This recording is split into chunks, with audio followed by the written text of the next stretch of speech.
Welcome to the many interpretations of Mammothus columbi, aka the Columbian mammoth. The Columbian mammoth was a large species of elephant that lived in the Pleistocene and went extinct around 12,000 years ago. It had its range from Canada all the way to Costa Rica, so it was a little bit more south compared to the woolly mammoth, which of course is a different species of mammoth. They're completely separate from each other. These guys are pretty awesome, and I want to start off by saying that, of course, I do love elephants, and I've also been to the mammoth site in South Dakota, which is this really cool area that has a lot of Columbian mammoth fossils because it was like a little bit of a trap for animals like this. There's a lot of different animals there, but one of the most prominent being the Columbian mammoths. Here's a picture of me with my wife at the statue in the opening where you walk in. Yeah, so it's a pretty cool place. I just wanted to start off by saying that. There's some pretty cool depictions here.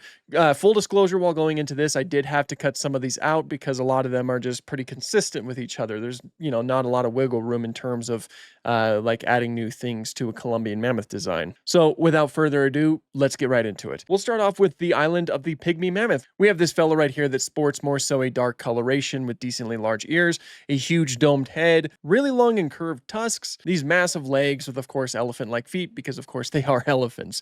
It is also portrayed as being mostly hairless.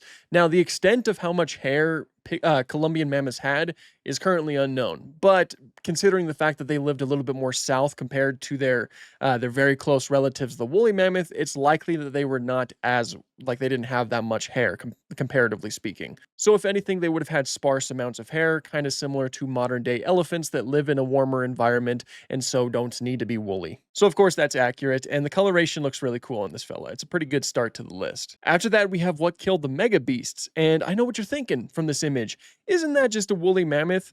And yes, it is. So the documentary, apparently this was supposed to be the Columbian mammoth, like the area in which it's living, it is supposed to be the Columbian mammoth. But they changed it, its design and basically its name to make it look like and just be the woolly mammoth, because that was a lot more recognizable for the audience.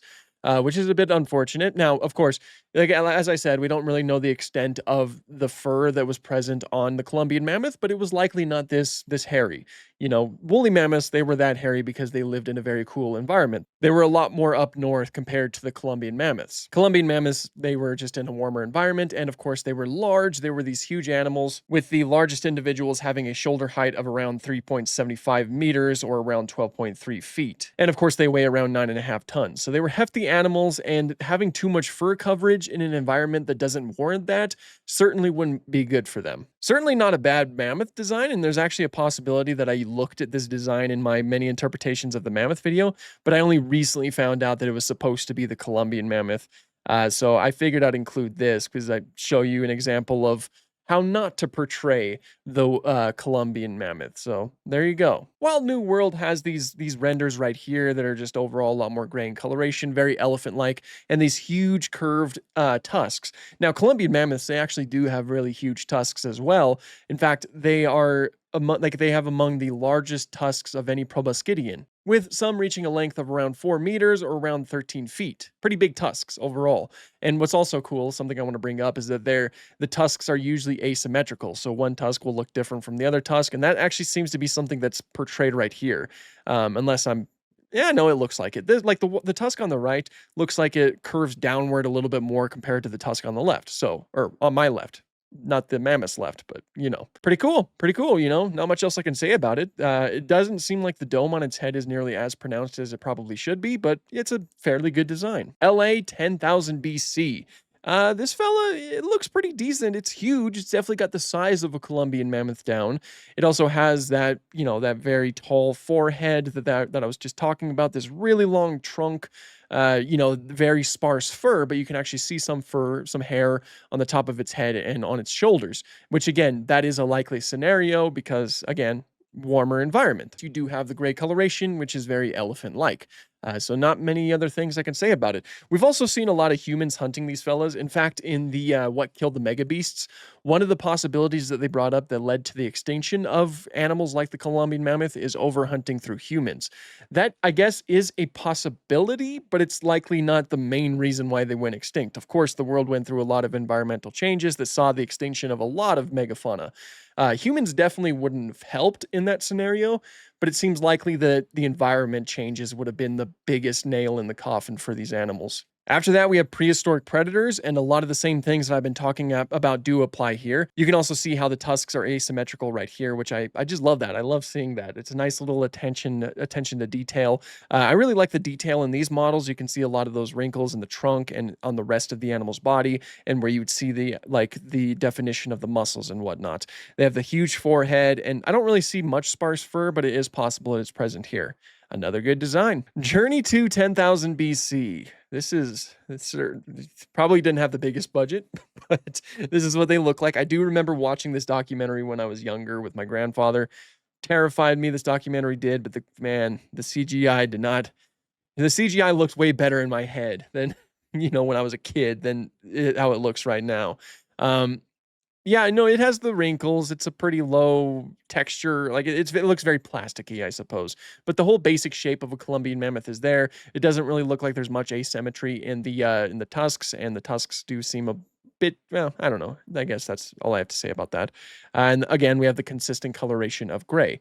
Not terrible, but certainly not my favorite. And it probably didn't have a big budget, but man, just why does it look like that? That's just, there's some cool little, I just noticed this. There's some claw marks, I think, on this one. That's pretty cool. And that eye does look a lot like an elephant eye, so that's a pretty nice detail. Next up, we have primeval. This one looks pretty good. It looks pretty good. I like it. Its head is probably a little bit too huge, like the large head on top, but everything else seems to be pretty intact. Maybe it is a little bit thin, all things considered, but it has those long legs. It has like a little bit, like, they did have these tall neural spines towards their shoulder that would have created like a little bit of an arch on their back, which is something that is present right here. Huge tusks, of course, and the trunk that you'd expect from a giant elephant like this. And it killed a future predator. That's cool. That's, the past defeats the present. Just kind of like the Inostransavia that killed a future predator. Very fun. Next up is Ice Age giants. And I have one main thing I want to say about this. It looks like their name would be Buzz. I don't know how else to explain that. It just looks like their name is Buzz.